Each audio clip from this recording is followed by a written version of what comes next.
L'histoire de Rome antique est intimement liée à sa capacité d'expansion et de domination dans tout le bassin méditerranéen. Du petit royaume fondé sur les rives du Tibre, au puissant empire qui a contrôlé des territoires allant de la Grande-Bretagne à l'Égypte, Rome a développé un modèle unique d'intégration, de conquête militaire et d'administration. Cette expansion n'est pas le fruit du hasard. Elle résulte d'une combinaison de facteurs politiques, militaires, économiques et culturels qui ont façonné la puissance romaine sur plusieurs siècles. Les origines et la conquête de l'Italie. L'expansion romaine commence dès le 8e siècle avant J.C. avec la fondation de Rome. À l'origine, Rome était une petite cité-État parmi d'autres dans la région du Latium. Sa position géographique, sur 7 collines et proche du Tibre, lui a permis de contrôler les routes commerciales et de s'assurer des ressources agricoles. Pendant la période royale puis républicaine, Rome a progressivement absorbé les cités voisines, telles que Veii et les cités étrusques, en combinant diplomatie, alliance et force militaire. La République romaine, établie en 509 avant J.C., a adopté un système politique favorisant la participation des citoyens libres, ce qui a permis une mobilisation efficace de l'armée.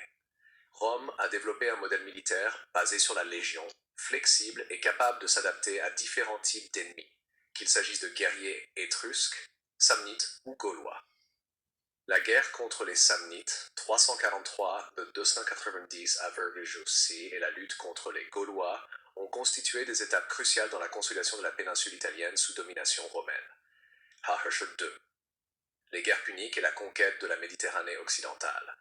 La véritable expansion méditerranéenne de Rome débute avec les guerres puniques contre Carthage, 264-146 avant J.C. Ces conflits reflètent à la fois la rivalité pour le contrôle du commerce en Méditerranée occidentale et la volonté de Rome de s'affirmer comme puissance maritime. La première guerre punique, 264-241 avant J.C., oppose Rome à Carthage pour le contrôle de la Sicile. Bien que Rome soit initialement une puissance terrestre, elle réussit à construire une flotte et à battre Carthage sur mer, démontrant sa capacité d'innovation et d'adaptation. La Sicile devient ainsi la première province romaine hors de la péninsule italienne. La deuxième guerre punique, 218-211 avant J.C., est célèbre pour la traversée des Alpes par Hannibal avec ses éléphants. Malgré les victoires éclatantes d'Hannibal en Italie, Rome finit par reprendre l'initiative grâce à une stratégie de guerre prolongée et au soutien de ses alliés. La bataille de Zama, 202 avant J.C., scelle la défaite de Carthage. Rome s'impose alors comme la puissance dominante de l'Ouest méditerranéen, s'assurant la Sicile, la Sardaigne, la Corse et plus tard l'Espagne. La troisième guerre punique, 144-146 avant J.C., aboutit à la destruction totale de Carthage. Cet événement marque la fin de la concurrence majeure en Méditerranée occidentale et la consolidation du pouvoir romain. Rome adopte un modèle d'administration provinciale, imposant impôts et garnisons, mais en laissant souvent aux élites locales une certaine autonomie, stratégie qui facilitera l'intégration des populations conquises. 3. L'expansion vers l'Est, Grèce et Asie mineure. Parallèlement à ses victoires en Méditerranée occidentale, Rome se tourne vers l'Est. Les guerres contre les royaumes hellénistiques, 3e siècle avant J.C., illustrent une confrontation avec des civilisations sophistiquées et culturellement avancées. La guerre contre le royaume de Macédoine, 215-258 avant J.C., et la prise de la Grèce témoignent de la supériorité militaire romaine, mais aussi de sa capacité à tirer parti des divisions internes des royaumes hellénistiques.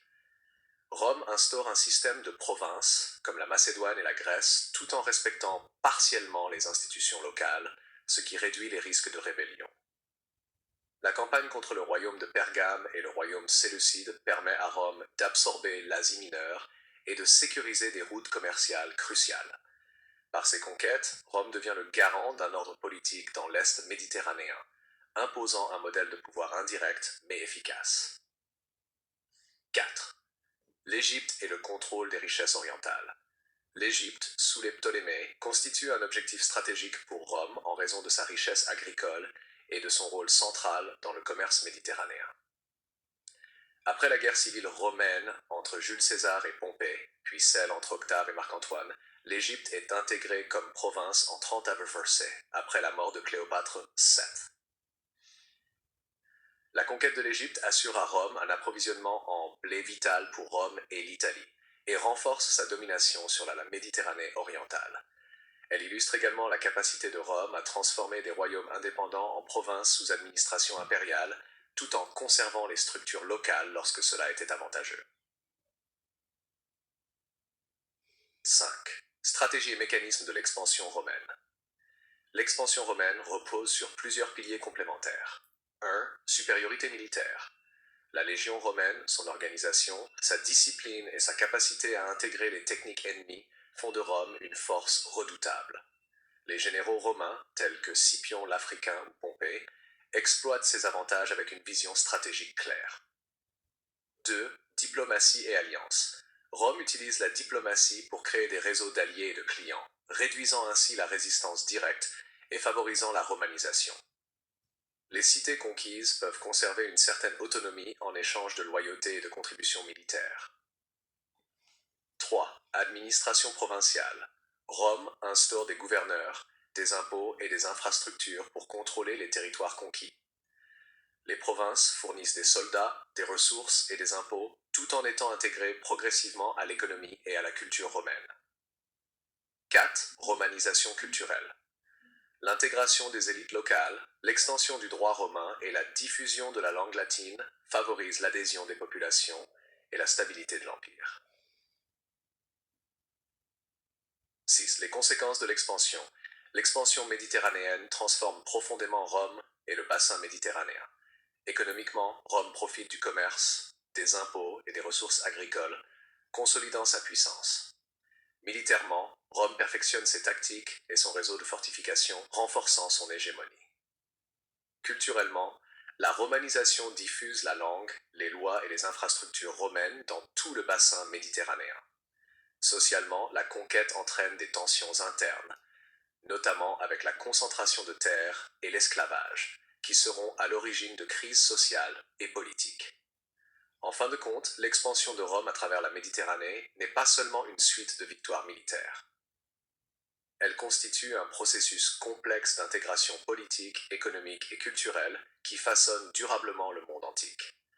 Ce modèle servira de base à l'Empire romain, qui restera l'une des puissances les plus influentes de l'histoire, capable de projeter son influence sur un territoire vaste et diversifié pendant plusieurs siècles.